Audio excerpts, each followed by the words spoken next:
Beautiful people are not always good, but good people are always beautiful. This claim is supported by a recent social psychology study in which groups of subjects were asked to rate the attractiveness of the same faces of strangers. In one group, the subjects were told negative descriptors about the people they were looking at, like mean or cruel. In Group 2, they were told nothing, and Group 3 received positive descriptors of the same strangers, like kind and honest. And Group 3 found the faces to be the most physically attractive. Knowing something about another's personality can actually change the way the brain perceives their physical features.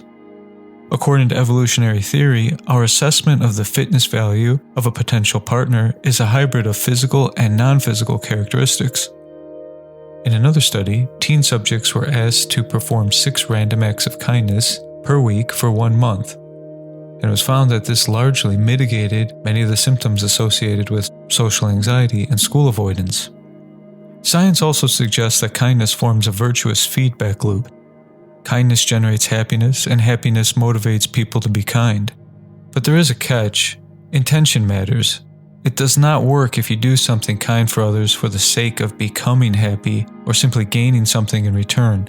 This is known in psychology as strategic kindness, and only yields pleasure as opposed to altruistic kindness, which means without the desire for a reward, and this leads to real happiness.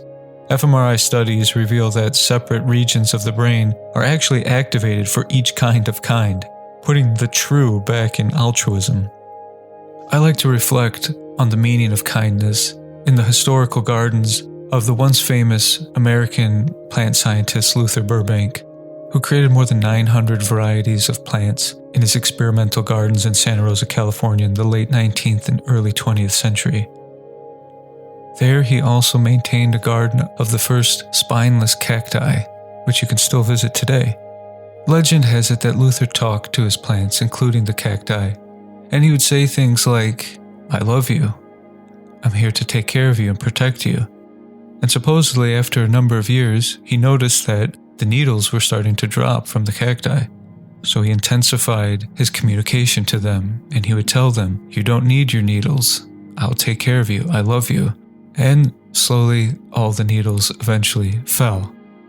Perhaps it's just a story, but I've noticed in the last few decades that the needles are slowly starting to grow back, nearly 100 years after the passing of Luther.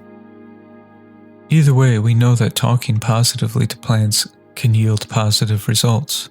So if being kind to plants can help them grow, imagine what being kind to humans can do.